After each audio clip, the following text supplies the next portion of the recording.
했거든요. 거기에 가사가 하나님의 사랑을 영원히 찬양하고 놀라우신 그 하나님의 형언할 수 없는 그 사랑을 이렇게 찬양했었습니다. 그런데 이제 찬양하면서 드는 생각이 순간 나하고 꽤 거리가 있다 이런 생각을 좀 하게 되었습니다. 왜 이렇게 멀게 느껴지나 싶어요. 많이 답답하고 그런 마음으로 사실 찬양하다가 딴 생각이 많이 났습니다. 그런데 우리 마지막에 후렴을 반복한 내용이요, 돌아가자 여호와께, 어딨죠? 제 눈엔 안 보이네요. 여호와께 돌아가자 그럽니다. 돌아가야겠구나. 여기 이렇게 서가지고 말 많이 하는 게 중요한 게 아니다. 하나님께 돌아가야겠구나. 이런 생각을 좀 했습니다. 문제가 많죠.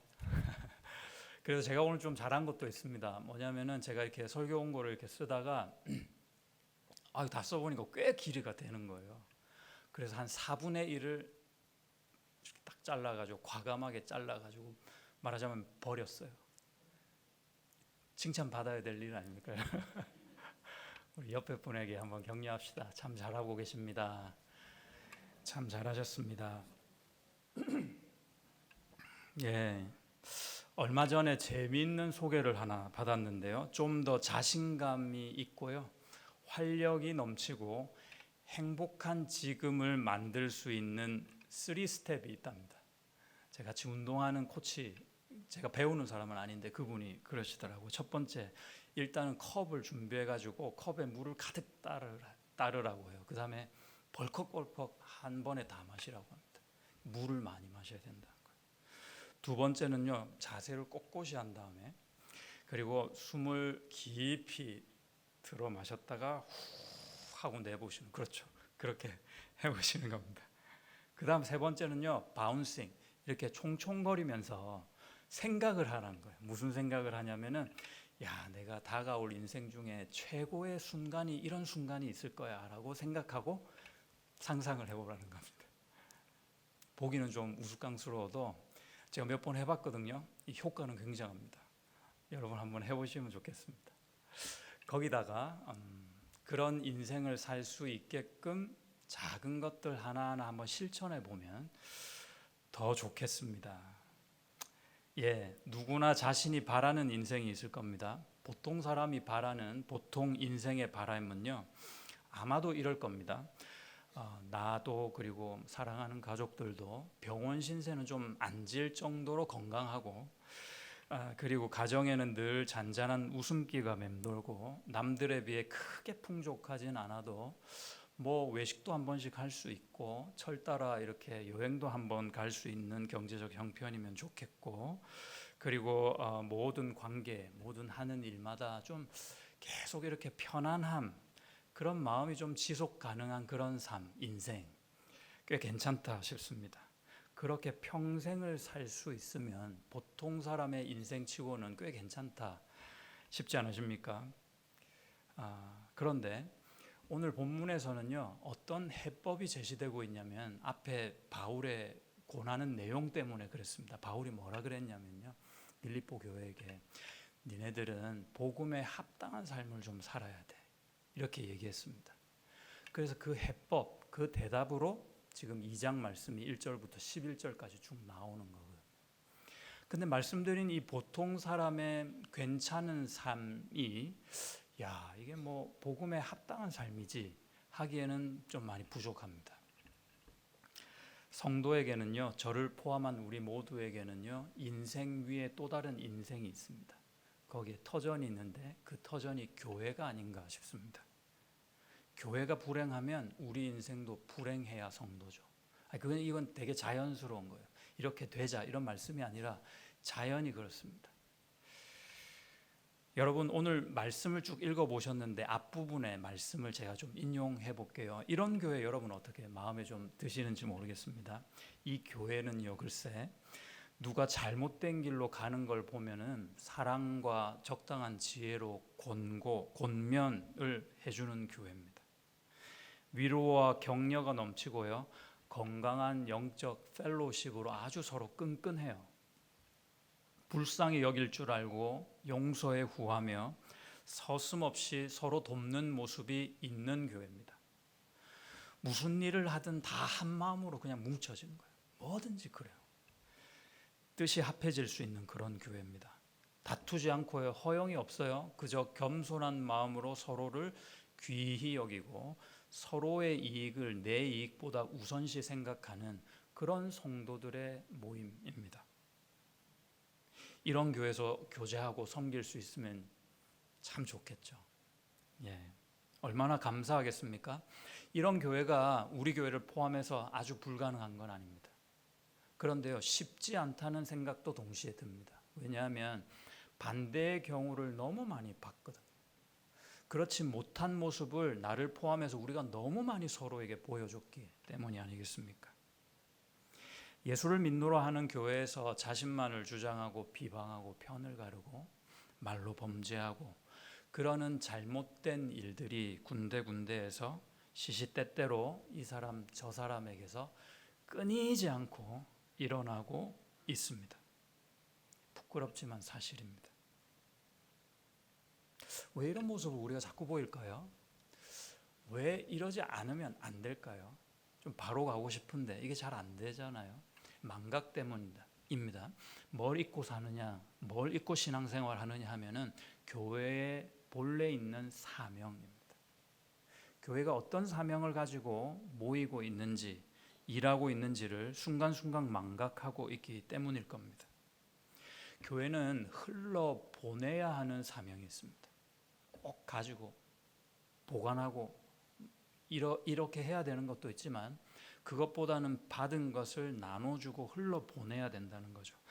에스겔 47장에서 성전물이 나와 흘러 적시는 것처럼 하나님께서 주신 은혜는 가둬놓는 게 아니라 어디론가 누구엔가 흘러보내야 한다는 겁니다. 창세기 12장 2절을 한번 같이 읽겠습니다. 큰 소리로 읽습니다. 시작. 내가 너로 큰 민족을 이루고 내게 복을 주어 내 이름을 창대하게 하리니 너는 복이 될지라. 아멘입니다. 누구에게 하신 말씀입니까? 아브람에게 하신 말씀입니다. 불러내시면서 떠나고 나를 따르라 해가지고 이 약속 같은 언약의 말씀을 주셨습니다. 가만 지켜볼 필요가 있습니다. 이 말씀 한번 가만 지켜보십시오. 일단 복은요 주님이 주신대요. 그냥 주시는 거예요. 그 다음에 어떻게 하라는 거냐면 가둬놓고 그 복을 네가 잘 먹고 잘 살아라는 것이 아니라 그것을 흘러보내라 하는 내용이 여기에 숨어 있습니다. 네가 이렇게 복을 받아라 하는 것이 아니라 하나님의 명령은 무엇입니까? 네가 복이 되라 하는 겁니다. 네가 어디 가서 복을 많이 받을 수 있어요가 아니라 네 스스로가 누군가에게 어떤 장소 어떤 시간에 나의 이름으로 복 그 자체가 되라 하는 말씀이죠. 따라서 예수님을 믿고 이 아브라함의 후손이 되어 이 아브라함에게 허락하신 약속을 똑같이 받은 저와 여러분은 하나님께 나아갈 때 하나님께서 나에게 남겨놓으신 더 많은 복을 구하는 태도보다는 이미 예수 안에서 모든 복이 나에게 왔다고 믿는 믿음이 훨씬 중요합니다. 여러분 모르셔서 그렇지요. 이미 우리가 원하는 복 그거는요 예수님 안에 내 안에 다 있어요. 이걸 차곡차곡 꺼내 드시면 되는 겁니다. 사실은 지혜가 필요하겠죠. 예수 안에 모든 복이 있고요. 그 예수의 모든 것이 내 안에 있습니다. 오히려 이 복을 이제는 해야 될 일이 있다면 이 복을 흘러보내는 사명이 우리 모두 한 사람 한 사람 예외 없이 다 있다는 겁니다. 계속 흘러야 합니다. 흘러야 교회입니다. 이 거룩한 흐름을 그런데 이 거룩한 흐름을 막는 것이 있다고 오늘 말씀하고 있는데요. 3절 앞부분을 보시면 아무 일에든지 다툼이나 허영으로 하지 마라 그럽니다. 다툼 안 되고 허영 안 된다는 말입니다. 다툼이나 허영이 교회를 병들게 합니다. 신약 성경에서 다툼이라는 단어가 많이 쓰이는데요. 이 다툼이 항상 두 가지 의미를 가지고 한 뜻으로 같이 쓰입니다. 첫 번째는요, 이기적 야망입니다. selfish ambition입니다. 되게 이기적으로 내 중심적으로 생각하는 나의 소망이 있다는 거예요. 또 하나는 딱 같이 붙어서 써요. 이거는 이제 분쟁이라는 뜻이 있습니다. 그야말로 다툼이죠. 귀한 의미가 있다고 생각합니다. 내가 나를 중심으로 해서 무언가를 소망하고 열심을 내는데 이것이요, 내 이기심과 딱 맞물려서 뭔가 돌아가게 되면, 그 소망이 내 이기심과 맞물려서 돌아가게 되면 반드시 분쟁이 생긴다는 겁니다. 아주 위험하죠. 아브라함을 아까 불러주신 것이 창세기 12장이잖아요. 바로 그 전장에 11장에 대조적으로 이런 이야기가 소개됩니다. 사람들이 탑을 지어요. 그 이름이 바벨탑입니다. 탑을 지을 때 벽돌을 사용해서 벽돌을 하나하나 이렇게 쌓으며 가면서 이 사람들이 하는 말이 뭐였습니까? 우리의 이름을 내자 합니다. 우리가 끈끈하게 모여가지고 흩어짐을 면하자, 그렇게 다짐하는 모습입니다. 그들의 이런 굳건한 벽돌 정신이 자기 이름 내고 싶어하는 욕심하고 집단 이기와 탁 맞물려 돌아가니까 어떤 결과가 생기냐? 하나님께서 그야말로 바벨 심판을 하시는 거예요. 바벨이라는 뜻이 혼란입니다. 흩어져서 망하게 하는 겁니다. 어느 한 교회에 목사님이 부임해 가셨대요. 그래서 의욕적으로 이런저런 사역을 또 해보려고 했거든요. 그래서 뭘 하자, 이렇게 뭘 한번 해봅시다 그랬는데, 그럴 때면 교인들이 서로 그렇게 싸우더래요. 그래가지고 선교 가자 그래도 이런 말 저런 말 하면서 싸우고, 심지어 화장실 청소를 하자 그래도 이파저파 나눠가지고 싸우더래요. 이상한 교회죠. 그래서 참다가 그냥 물어봤대요, 성도님들한테. 도대체 왜 이 교회는, 여러분은 왜 그렇게 잘 싸우십니까? 그랬대요. 놀라운 대답을 들었습니다. 대답이 같아요. 목사님 좀 잘해보려고 그러죠. 되게 아이러니한 대답이었습니다. 대부분 그 대답을 했다는 거예요. 그래서 목사님이 국리를 하고 아마 기도도 하셨던 것 같습니다. 그래서 묘안을 하나 생각을 내셨는데, 표를 만들어야 되겠다. 이 표로 그 교회는 3년 동안 계속 사용했대요. 그 표가 무엇이냐면 잘하지 말자. 뭐 이렇게 일이 시작되려고 그럴 때 뭔가 이렇게 막 열심을 누가 막 보이면요, 그 집사님을 불러가지고 목사님이, 집사님 그거 잘하지 맙시다 그러는 거예요. 직접 가가지고 무슨 일이 막 자연스럽게 일어나도 그 일에 모여드는 사람들을 다 모아놓고, 여러분 이거 우리 잘하지 맙시다, 이렇게 계속했다는 거예요. 3년간 그러셨대요. 우리가 기억해야 될 것 같습니다. 교회에서 다툼으로 사람을 잃어버리고도 일은 그럴싸하게 잘 되는 무언가가 있다, 한번 생각해 봅시다. 이걸 오늘 말씀은 허영이라고 합니다. 이거 가짜입니다. 가짜. 되는 일 아닙니다. 하나님이 원하시는 일 아닙니다. 뻥입니다. 뻥. 그야말로 허영, 뻥이에요. 공갈빵입니다. 속빈 강정 같은 거죠. 여러분이 만약에 지금 이제 이런 일 저런 일, 이 사역 저 사역으로 이제 열심을 내고 있는데, 어느 순간부터 계속 힘들기만 해. 어느 순간부터 또 거기 가야 되네, 또 그 일 해야 되네, 이런 마음이 들어. 그리고 계속 시험 들고요, 사람들과도 그 일을 하면서 계속 부딪히고, 그러면요 진지하게 한번 기도해 보셔야 됩니다. 때 아니면 길이 문제가 있는 거예요. 더 이상 내가 그 일을 할 때가 아닐 수도 있습니다.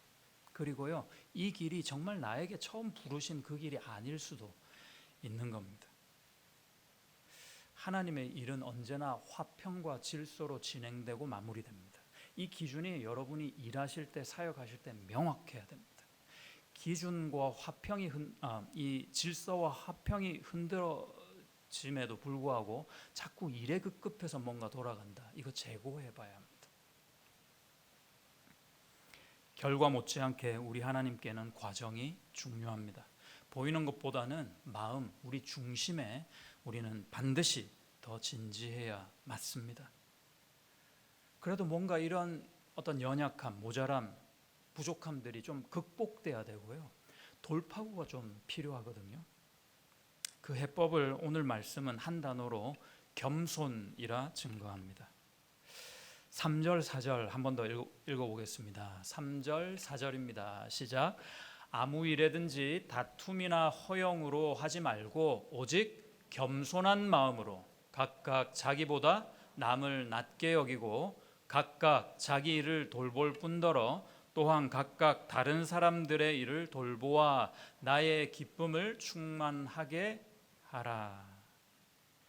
그러니까 마음이 시작되니까요, 여겨지는 생각이 만들어지는 겁니다. 사람이 생각이 정리가 되니까 그 다음 어떻게 해요? 행동하게 되더라는 겁니다. 겸손한 마음을 남을 낮게 여기는 겸손한 생각을 낳았고요, 그 생각은 남의 일도 돌보게 되는 겸손한 행동을 불러오더라 하는 말입니다. 저는 여기서 남을 낮게 한다 그랬는데 낮게라는 단어에 좀 은혜를 받았습니다. 한번 생각해 보고 싶습니다. NAS라는 헬라어 사전이 있는데 설명을 잘 해놨더라고요. 뭐라고 하셨냐면 낮게, 나보다 더 낫다, 그죠? 그런 의미잖아요. 단순히 better,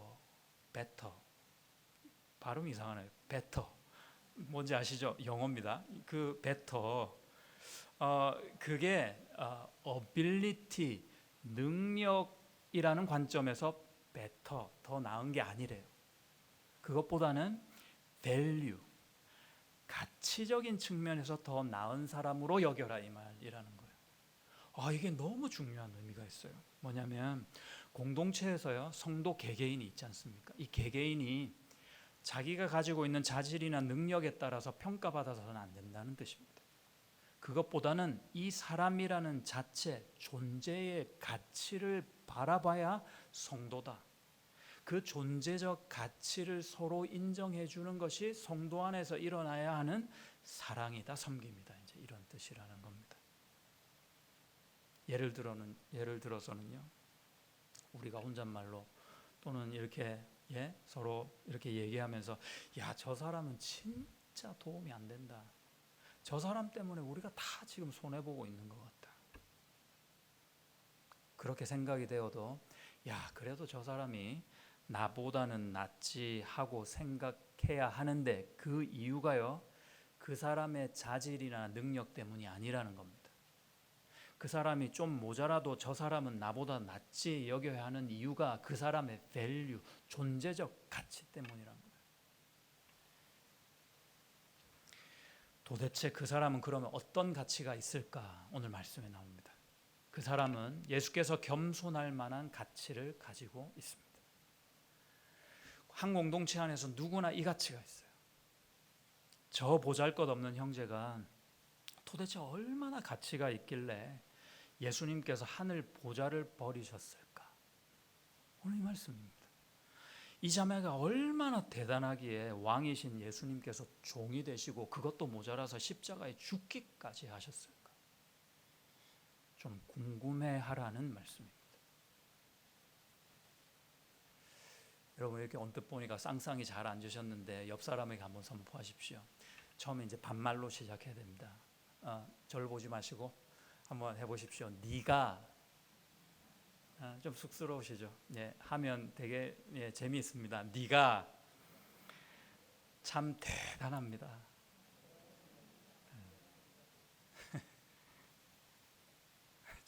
제가 재밌네요. 네가 참 대단합니다. 4절을 읽어주십시오. 4절입니다. 시작. 각각 자기 일을 돌볼 뿐더러 또한 각각 다른 사람들의 일을 돌보아 나의 기쁨을 충만하게 하라.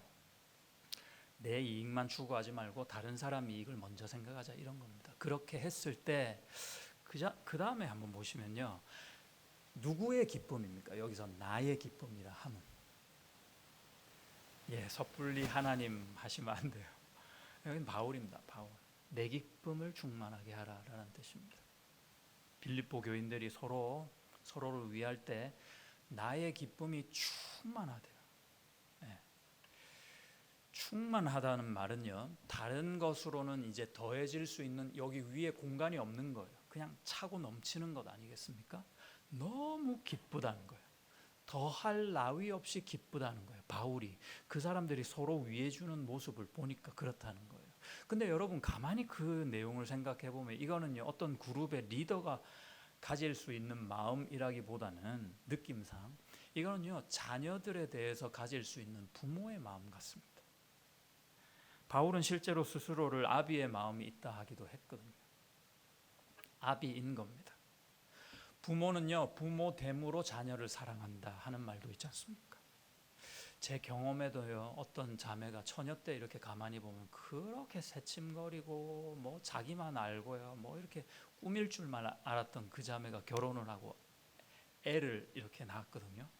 근데 어느 날 가만 보니까 이 자매가요, 화장도 관심 없고요, 뭐 쇼핑도 관심 없다 그런 거예요. 그야말로 지극정성으로 자기 애를 그렇게 잘 양육하는 모습을 본 적이 있습니다. 많이 봤습니다. 여러분도 아마 그러실 겁니다. 그때 제가 새삼 느끼죠. 여자에게 모든 것을 바꿀 수 있는 엄마됨이 있구나. 엄마됨이 있구나. 생각했습니다. 예수님의 십자가 지시는 겸손을 우리 위튼 대학의 교수님이셨죠. 제랄드 호손은 이렇게 설명했습니다. 한번 잘 들어보십시오. 이렇게 잡음이 좀 있어야 집중력이 살아나는 것 같습니다. 한번 잘 들어보세요. 이분이 뭐라고 하셨냐면 예수님이 십자가를 겸손히 지는 이 모습을 보고 이렇게 얘기했습니다. 예수님께서 십자가를 지심은 단지 금욕적인 겸손이라기보다는 그분의 하나님 됨으로 가능했다. 어렵습니다. 무슨 말일까? 그러니까 우리가 일반적으로 느낄 때 예수님도 이렇게 겸손히 십자가를 지셨다. 이거는요, 되게 가난한 해석이라는 겁니다. 그것과 함께 예수님이 십자가 지셨는데 그것이 하나님 됨에 그분이 가지고 계신 본성이었다는 겁니다.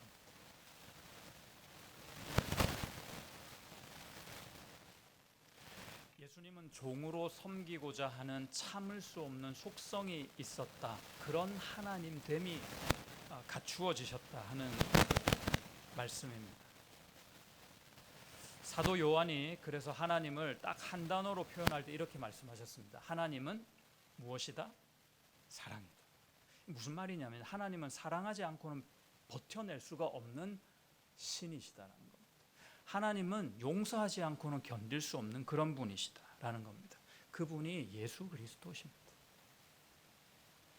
그런 의미에서 보면 이 말씀이요, 예수님을 닮아서 우리 좀 나아집시다, 우리요 지금 이렇게 해서는 안 돼요, 좀 겸손해집시다라는 슬로건의 의미가 아니라는 겁니다. 마음에 예수님이 계속 계시면 자연스럽게 자녀됨이 나타난다는 겁니다. 예수님이 그러셨던 것처럼 예수님이 내 마음에 계시면 자연스럽게 우리의 성도됨이 드러날 수밖에 없다는 겁니다. 제자됨이 드러날 수밖에 없다는 그런 말씀입니다. 존재가 변화되면 생각과 삶이 따라가게 되어 있다. 예수님을 가까이 하고 사랑하면 자연히 주님의 마음과 생각, 그 주님의 일을 나도 하게 된다, 갖게 된다, 이 뜻입니다. 그 생각을 한번 가지시고 5절에서 8절까지 여러분 한번 읽어주십시오. 5절에서 8절입니다. 시작. 너희 안에 이 마음을 품으라. 곧 그리스도 예수의 마음이니 그는 근본 하나님의 본체시나 하나님과 동등됨을 취할 것으로 여기지 아니하시고 오히려 자기를 비워 종의 형체를 가지사 사람들과 같이 되셨고 사람의 모양으로 나타나사 자기를 낮추시고 죽기까지 복종하셨으니 곧 십자가에 죽으심이라. 아멘. 그렇다면 예수님이 이런 과정을 통해서 정말로 얻고자 하셨던 것은 무엇일까요? 아니, 정확하게 말해서 예수님이 얻어낸 것은 무엇일까요? 그런 게 있을까요?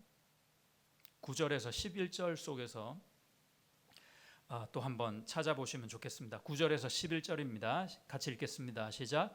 이러므로 하나님이 그를 지극히 높여 모든 이름 위에 뛰어난 이름을 주사 하늘에 있는 자들과 땅에 있는 자들과 땅 아래에 있는 자들로 모든 무릎을 예수의 이름에 꿇게 하시고 모든 입으로 예수 그리스도를 주라 시인하여 하나님 아버지께 영광을 돌리게 하셨느니라. 예수님이 결국 얻어내신 것, 그게 뭘까요? 단순히 이름이 이만큼 낮춰져 있었는데 이 십자가 다 지고 복종하기까지 하니까 하나님이 이 이름, 예수님의 명성을 이렇게 높여주신 거, 그거다, 이렇게 말씀하고 있는 것일까요? 그 생각을 가지면 이렇게 해석이 가능합니다. 여러분 보세요. 조금만 더 참으세요. 참다 보면 예수님이 겸손으로 인내하시고 십자가 지신 다음에 결국 그 예수님을 하나님께서 직접 올려주셨잖아요. 그러니까 여러분도 똑같이 이 순간을 참아내시면 언젠가는 하나님이 여러분을 높여주실 것입니다. 그럴싸한 말입니다. 그런데 이 말씀에서 그 뜻을 말하고 있지는 않습니다. 무슨 말씀일까요? 하나 더 있습니다. 하나님이 취하신 것은 무엇일까요? 하나님이 뭘 얻어내셨을까요? 이렇게 하시면서 하나님께서 하나뿐인 아들과 많은 사람들을 이용해서 소위 반짝거리는 그 하나님의 영광을 얻어내시려고 그러셨던 것일까요?